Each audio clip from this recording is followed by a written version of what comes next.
Bueno, vamos a comenzar con esta década del 30, que por ahí ustedes en los teóricos o en algunos textos lo van a ver, o como un periodo llamado la restauración oligárquica, o también lo van a escuchar muchas veces como que se la denomina la década infame. Y esto tiene un significado, ¿sí? Década infame se la llamó porque tuvieron que vivir con la interrupción de la democracia. O sea, hubieron muchos fraudes electorales por parte de la oligarquía, entonces es como que en esta época se tuvo que convivir, por eso se le dice que es infame. También aparte del fraude se tuvo que vivir con la desocupación y la gente ya estaba un poco descreída, ¿no? Por la corrupción que había y por los negocios que hacían a escondidas del pueblo.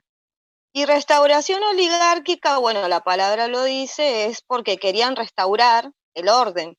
Recuerden que venimos de la crisis, entonces hubo mucho desorden. Perdón, que le estoy dando galletitas al perro.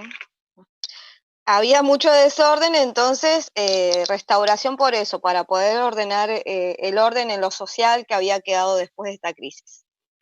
También en 1930 tuvimos una crisis económica y también estuvo acompañada de una crisis ideológica, por eso mismo vuelvo a repetir, que el fraude era porque esta oligarquía quería estar, digamos, siempre ellos en el poder y cuando ellos se tenían que ir del poder siempre dejaban a alguien de su partido en el poder. Bueno, entonces hubo una crisis en lo económico y en lo político también. ¿Se va entendiendo? ¿Habían leído algo de eso?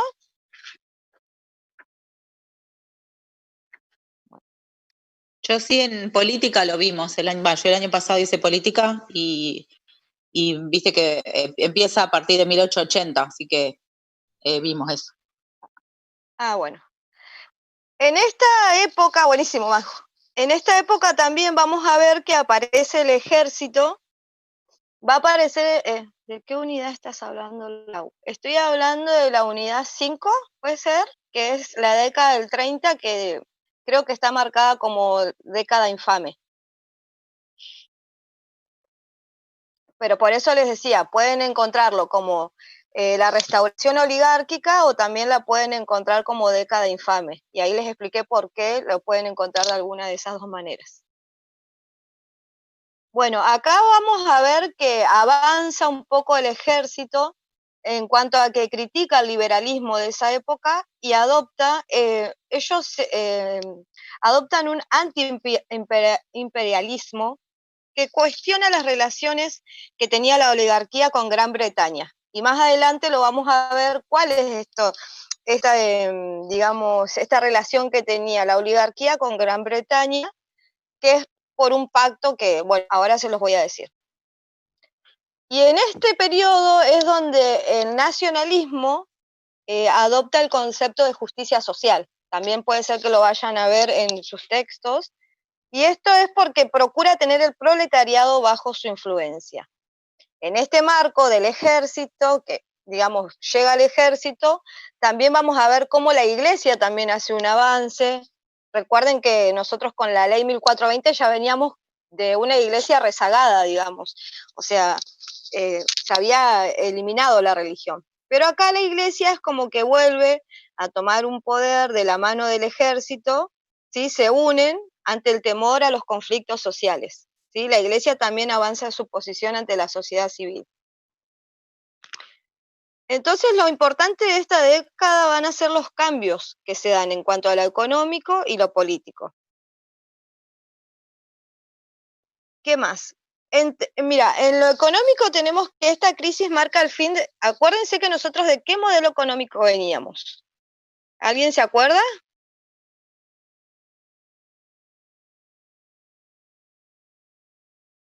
Nadie. Chicas, ¿están ahí? A ver, un chat.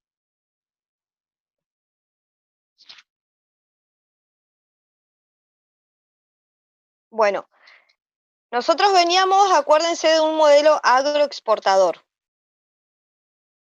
Y ahora, ¿qué pasa? Gran Bretaña comienza a hacer pactos con Estados Unidos, que es el llamado Pacto de Ottawa, si mal no recuerdo, que es Gran Bretaña nos compraba a nosotros y hace un pacto con Estados Unidos, entonces ya empieza a comprarle todo a Estados Unidos y nuestro comercio baja, desciende porque ya no tenemos a quién venderle, ¿sí?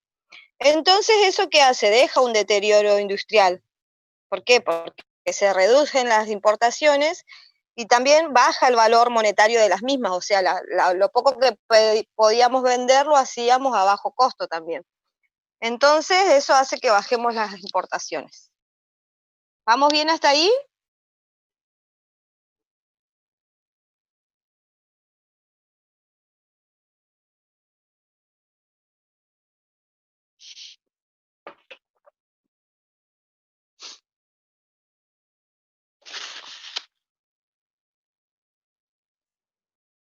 Bueno, se me había tildado me avisan si se me llega a tildar o no me escuchan.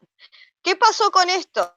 ¿Qué pasó? Que bajaron las importaciones, que se bajó la moneda.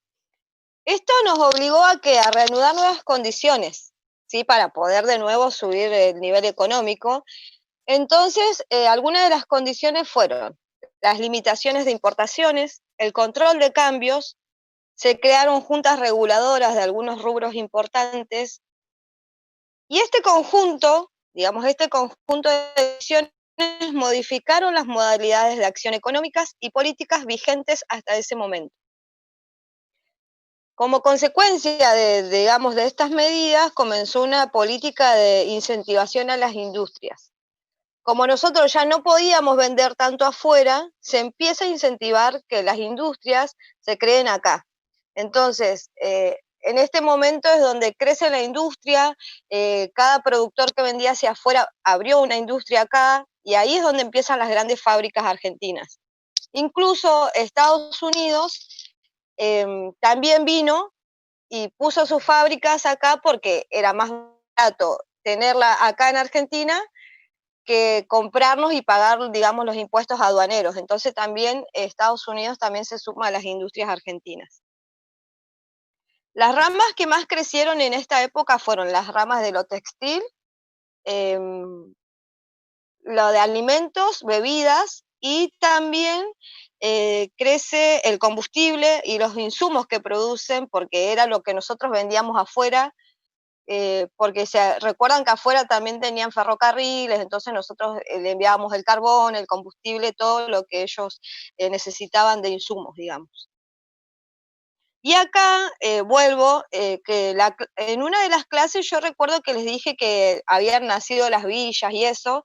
Bueno, acá, como ya las provincias no tenían tanta dinero porque no podían exportar, estaban como con bajos recursos, entonces muchas de las provincias empiezan a viajar hacia Buenos Aires, porque lo veían como, digamos, una cosa que tiene a favor Buenos Aires es el puerto, su cercanía con el puerto, entonces era más fácil adquirir y vender insumos, porque también los insumos llegaban, eh, digamos, con más facilidad al puerto. Entonces esa gente, ponele yo de Río Negro, acá no tengo más que campos, mi trabajo no se está vendiendo, me voy a Buenos Aires a buscar un nuevo trabajo, allá estaban las industrias en crecimiento, había trabajo, pero ¿qué pasó? Cuando llegan a Buenos Aires se dan cuenta que los salarios son bajos, entonces no le da ni siquiera para pagarse las pensiones. Y ahí empiezan a sentarse, digamos, en las afueras de Buenos Aires, esa gente que tenía bajos recursos, que no podía alquilarse un lugar, y ahí es donde también nacen, ahí es donde nacen las villas miserias, ¿sí? Quería aclarar eso porque creo que anterior lo había dicho, pero bueno, es en este momento, cuando la gente del interior de las provincias empieza a viajar a Buenos Aires, como los salarios no le dan para alquilar, se tienen que asentar en las villas miserias, digamos, alrededor de lo que es Buenos Aires. ¿Qué más? Bueno, ya les dije, porque también ahí tenían transporte, había electricidad, cosa que por ahí en los pueblos no había todavía. ¿Qué más? En el aspecto económico, cuando yo les hablé de por qué Gran Bretaña, bueno, vieron que les dije, empezó como a comprarle a Estados Unidos porque hicieron un pacto que se llamó el Pacto de Ottawa, que muy bien no sé qué es lo que dice, pero sé que se llamó así el pacto. Y nosotros acá, al ver que no podíamos levantarnos económicamente, en lo económico también van a escuchar mucho o van a leer del famoso pacto Rusiman-Roca, ¿sí? Roca, no estoy hablando de Roca padre, sino de Julio Roca hijo. Lo mandan a Gran Bretaña a hacer un pacto, a hacer un tratado, y ese es el pacto que se llama Pacto Rusiman, que ese pacto decía que, a ver cómo puedo explicarlo, digamos, fácilmente, después ustedes lo irán a leer. Pero bueno, principalmente era que nosotros le íbamos a vender la carne a Gran Bretaña en cuotas y a bajo costo. ¿Sí? ¿Para qué? Para que nos compren a nosotros y dejen de tener a Estados Unidos, Inglaterra como compradores y nosotros le podamos vender a ellos.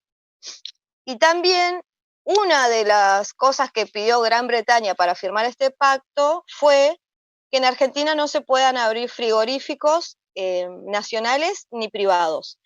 O sea que ellos abrían sus frigoríficos acá y los pocos que nosotros teníamos acá, lo que vendíamos iba para afuera. O sea que nada quedaba acá en Argentina de dinero.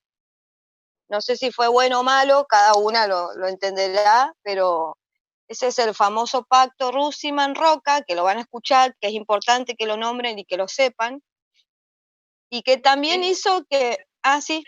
No, que es, digo, esto, que es como totalmente desigual, digo. Es el pacto en donde Argentina lo que trata, lo que negocia con Gran Bretaña, es que ellos nos compren a nosotros materias primas a cambio de que ellos sean los únicos que puedan crear industrias en nuestro país. O sea, nosotros a partir de tener ese tratado económico de venderle materias primas a ellos, no podríamos industrializar o avanzar en la industria, cosa que solamente beneficia a estos grandes países europeos que ya tenían una historia de industrialización hace décadas, digamos. Claro. Y más grande también, entonces, por eso siempre queríamos hacer tratados con ellos. Y también secretamente ellos pactaron otra cosa que fue la creación del Banco Central Mixto y la coordinación de transporte, que creo que ahí también fue que se le pasó una parte del transporte público a Gran Bretaña. La historia lo dirá. Eso es en cuanto a lo económico lo más importante, ¿sí? Que cayó la exportación, que se abrieron nuevas fábricas acá, que recuerden que la gente del interior vino a Buenos Aires, se asentaron en las villas. Y esto también va a tener algo que ver después en cuanto a la educación. Pero bueno, recuerden más o menos el contexto, recuerden que ya al no poder vender afuera ya estábamos empobrecidos, veníamos en caída, más recuerden que veníamos de la crisis. Entonces, este pacto en lo económico nos significó también gran pérdida, porque teníamos que nosotros acatar las órdenes que nos estaba dando Gran Bretaña en ese momento. Y bueno, un poquito pudimos zafar por los puestos de trabajo que le dieron a la gente de Buenos Aires, pero bueno, mucha gente también estaba mal pagada y otra gente mucho no pudo trabajar, por eso hubo mucha miseria también. Bueno, y en cuanto a eso es en cuanto a la educación, en la economía, que es un poco, digamos, lo más importante. Recuerden estos pactos, el contexto, la miseria, lo que ya no podemos exportar, se abren fábricas acá, Estados Unidos viene y pone fábricas acá también. Las fábricas más importantes de ese momento fueron las de textiles, las de bebidas, alimentos. Así que bueno, eso en cuanto a lo económico. Y en cuanto a la educación, algo de lo más importante, así como en otras unidades tuvimos, ¿se acuerdan el proyecto Saavedra Lamas, el proyecto Magnasco? Acá vamos a tener un proyecto, una reforma que se llamó la reforma Fresco Noble, lo van a leer seguramente en sus textos porque es importantísimo.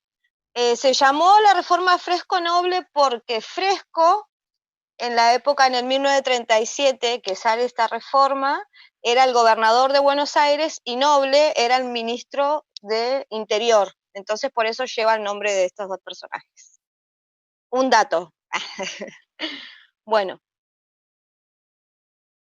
En cuanto a la educación, dice, a partir de la crisis liberal se cuestiona al Estado, empieza a cuestionar, ¿por qué? Porque no con esta tenía en cuanto a la coherencia ideológica, ¿no? Entonces iban perdiendo credibilidad, y entonces acá es donde se mete la Iglesia, diciendo que critica al Estado, diciendo que la educación no puede estar a cargo del Estado porque el Estado era ineficaz para llevar adelante la tarea de la educación, ¿sí? Entonces acá viene de nuevo a romperse el laicismo que habíamos logrado con la ley 1420, porque la Iglesia vuelve a decir que la educación tiene que estar, por naturaleza es un derecho de la familia, y por derecho sobrenatural es un derecho divino que Dios le da a la Iglesia, ¿sí? Entonces ahí de nuevo empieza a pujarse, ¿no? Se pone en lucha. Ay, basta, Carlos. Se pone de nuevo en lucha, como en épocas anteriores, la educación a cargo de quién va a estar, ¿sí? Se llevaron medidas a cabo, y algunas medidas se las voy a decir. Bueno, una de las medidas para eliminar este laicismo, digamos que ya veníamos trayendo con la ley 1420, se va a lograr a partir de la reforma esta Fresco Noble que les conté, que fue en Buenos Aires, y también luego se va a poder lograr luego del golpe del 43, que ya es un gobierno peronista, creo, si no me equivoco. Otra medida que se lleva a cabo es controlar las expresiones ideológicas de los docentes en las escuelas, y también la cesantía de profesores y el control ideológico de los grupos estudiantiles. Esto es cuando yo les hablo a ustedes de la década infame. ¿Por qué? Porque ideológicamente querían controlar lo que decían los docentes a los alumnos, que los centros de estudiantes peleaban por la democratización. Entonces, infame es en ese sentido, ¿sí?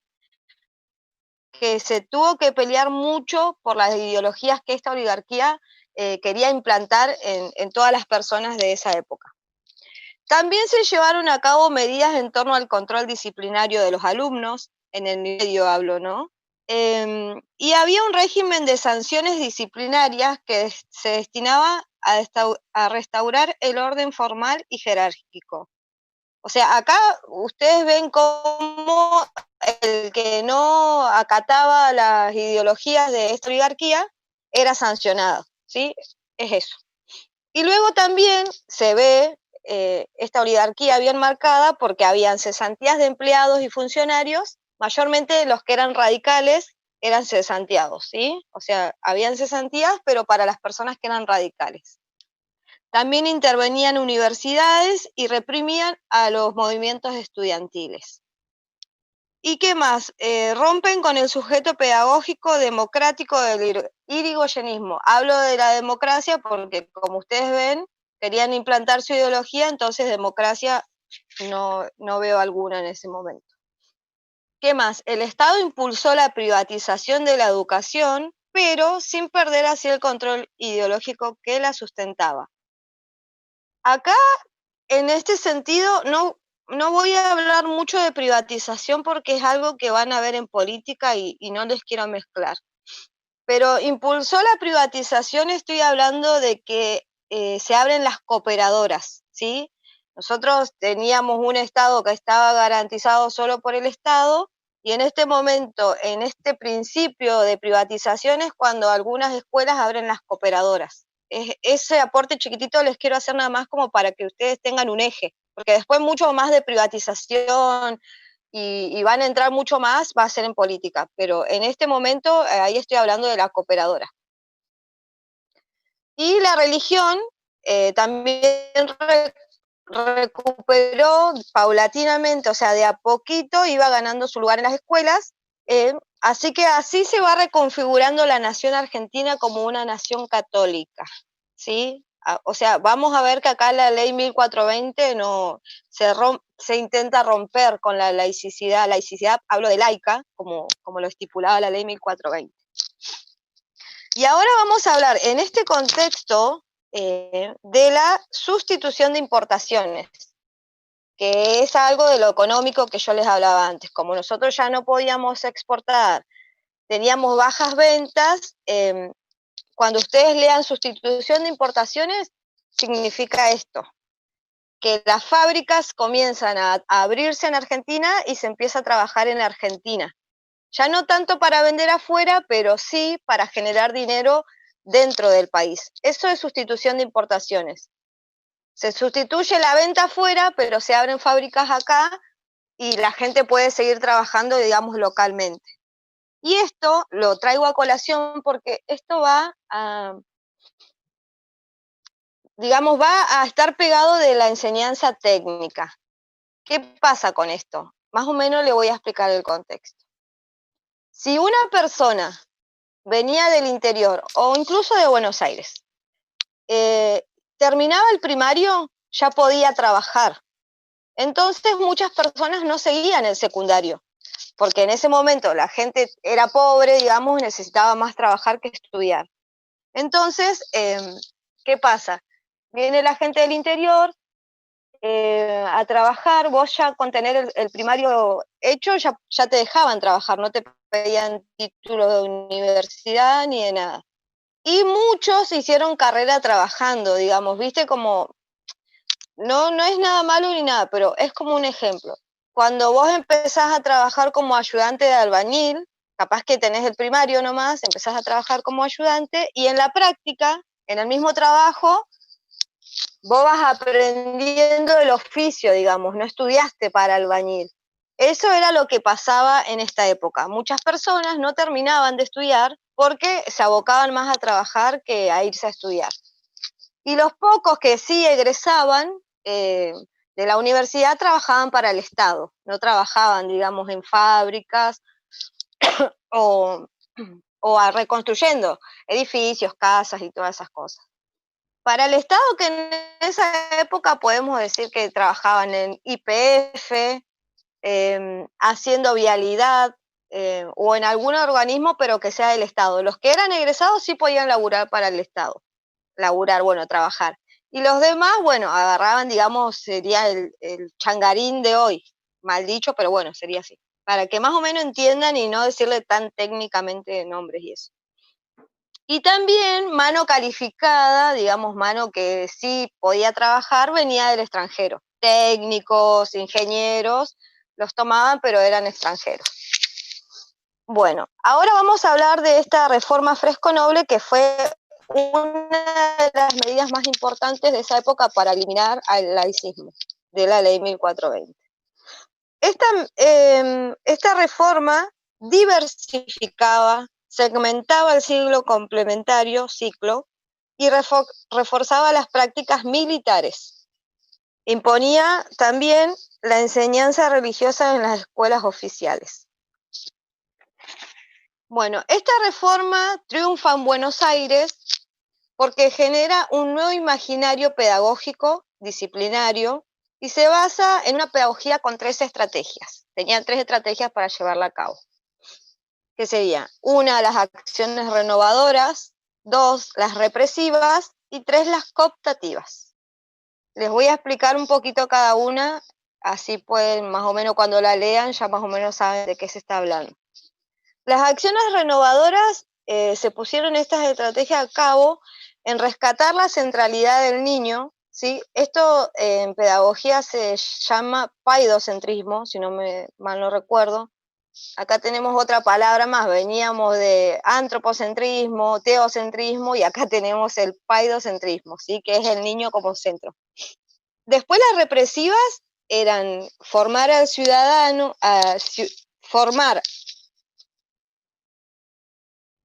cuidar el espíritu contra sus enemigos. O sea, este hombre Fresco decía que un niño sano nunca se iba a enfermar de ideologías que no eran de esa época.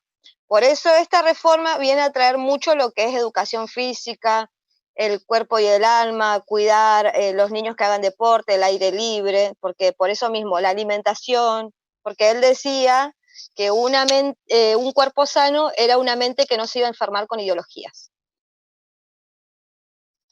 Entonces las represivas eran formas de cuidar el espíritu contra sus enemigos, que sus enemigos iban a ser para ellos el materialismo, el cosmopolitismo, el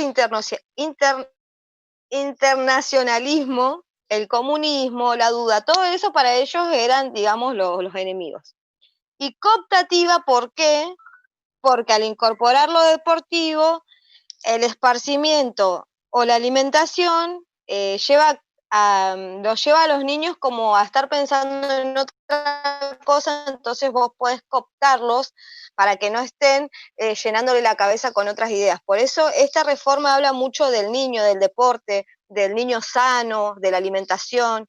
En esta época y con esta reforma también es cuando se crean la dirección de deporte, que es la que va a estar encargada, digamos, de los Juegos Olímpicos, no sé si se recuerdan, bueno, acá se crea, y de preparar gimnasios para darle gimnasia a los niños. Bueno, sigo. Esto se logró con aportes del espiritualismo, el nacionalismo y la escuela nueva. De estos tres aportes van a ser un nuevo concepto de infancia, y el respeto al niño se va a convertir en la justificación de las prácticas pedagógicas, ¿sí? Digamos como acá nace algo nuevo hacia el niño, porque siempre veníamos hablando de escuelas, de reforma, de leyes, pero bueno, acá se toma en cuenta el paidocentrismo, ¿sí? El niño como centro, se empieza a ver al niño y a lo que el niño necesitaba, a grandes rasgos, ¿no? Como cada uno lo entienda. También la educación física adoptó 3 orientaciones, que era una mínima capacitación para trabajar con esos recursos, otra cosa, hacia la militarización de las prácticas infantiles, como se les enseñaban. Sí. Va a cortar en un cachito. Aunque la educación física adoptó 3 orientaciones, que era una mínima capacitación para los que iban a trabajar con esos recursos, otra, la militarización de las prácticas infantiles, acá es donde se enseñaban los desfiles, los ejercicios de tiro, también eso también en esa época. Y también, por la tercera, la formación atlética y deportiva dentro y fuera de la escuela. Así, de esta manera, se modifica el currículum. No sé si ustedes saben, pero todas las escuelas se manejan con un diseño curricular, que es donde está establecido, digamos, cómo se van a dar las clases. Y acá con esto se modifica el currículum, se ponen concursos de aprendizaje, se determina que va a haber media hora de gimnasia diaria, y que deben concurrir a campos de deporte y prácticas de tiro. Eso se incluye al currículum, digamos. Y como les decía antes, acá en esta época es cuando se crea la Dirección de Educación Física y Cultura.